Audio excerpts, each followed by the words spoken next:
So look at some classic dry flies for this little series. And this one, I've been using it for nearly 20 years and it is by far and away my best Klink. It's the colour, it's the body that I'm using, which is this stuff, which I'll talk about in a little while. It just really makes such a huge difference to this fly. So what I do need to do is we'll do this on a 10.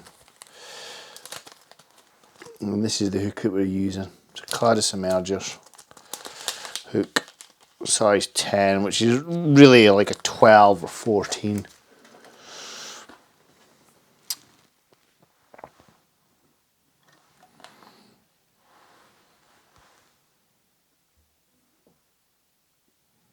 I always take them in the vise with a little tilt, just up a little bit.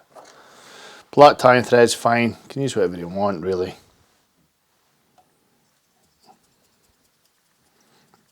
And just as that thread hangs down to the point, it's literally hanging off the point there, I want to come up 3 turns and I want to get in my God, I forgot the name of this stuff, dry yarn? The bee's knees, dry yarn. So basically I just take a length 4 inches long. What you do is you fold it over so you've got a 2-inch length. This is the way to tie Klinks. Cut it in, like so. So I've got it bedded in, so some coming out the front, some coming out the back. I then come in and start coming out. I didn't bother with gallows tools or any of that nonsense, because you don't need it. Coming up. I can't see that great because the light's on your side. But there you go. That's the perfect Klinkhammer post. Fuss free, really easy. Winding down the body. Just halfway around the bend. I'm going to stop there. And then I'll get a little bit of... Where on earth is my wax? A little bit of wax because of the fibres that I'm using. Nice and sticky there. So it's this stuff, and it's mohair, and I got this off it's called a Rowena. It's like a Scottish shawl thing in a second-hand shop. I seen the colour, and I was like, right, I'm having that. If you can see, there's purples, there's greens, there's blues, there's reds, and there's obviously grey in there. Overall, when that's on the hook shank, it sort of replicates most of the emerging insects that you're likely to see. So, pinching some off, I'm going to create a nice thin dubbing rope. And the reason I tie it on black thread is it's too light if it's tied on a light coloured thread, like a cahill or even a white or a cream. So you tie it on a black thread body. And the thing with mohair, better than everything else I've found, is it gets a lot of bubbles. The bubbles get trapped in the mohair, and I really like that for my emerging flies. A little bit more.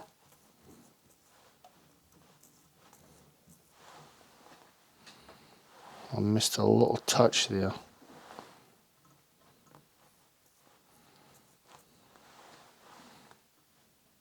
I'm just conscious of keeping this all nice and even, and I haven't.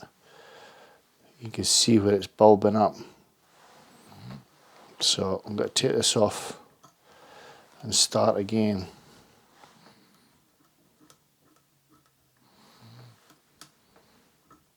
And do the body in a oneer, because the fibres got trapped there. And we want a nice thin, even body. So I just took that right back. Right, that's this now. Really thin dubbing rope. That's better. And I want to come up again. So I've got a little bit of play either side of that foam post. Another couple of wraps, just finish that off. So I've got a nice even body there. I've then got a genetic cape, cut cape. I'm just going to select a feather that suits the Klink. That's about right. What you should always do when you're doing this stuff is use your stem, so do a figure of 8 across like an X, like so, and then come up.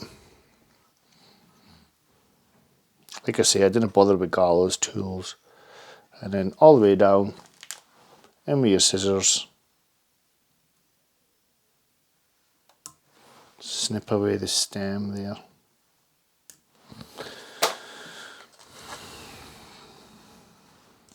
So this is a Solderini 36. It's a peacock basically, like peacock heron.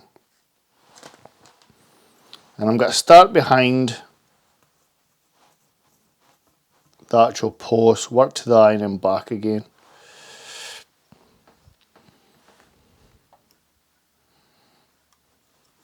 A little bit more.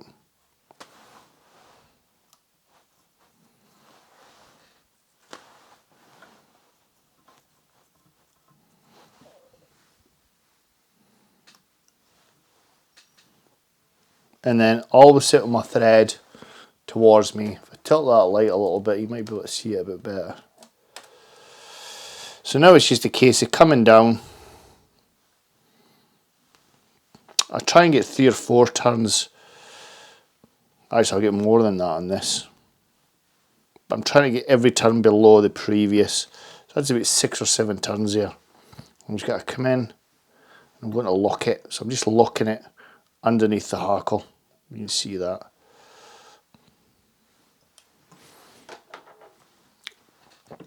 In with my scissors.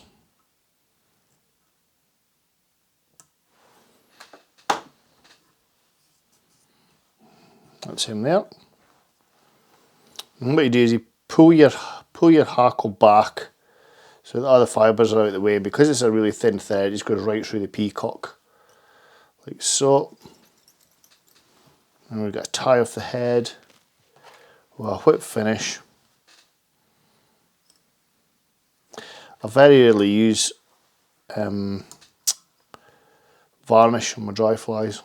2 whip finishes.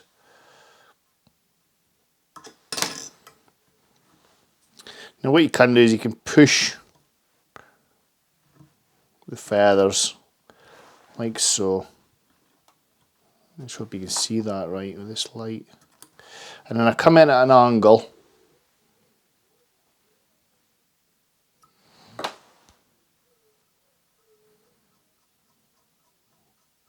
Display the fibres of the Klink.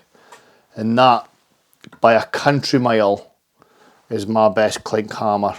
It's just such an amazing fly, and it'll take fish pre-hatch, post-hatch. When there's no hatch, you can also fish a dry off the end of it, New Zealand style.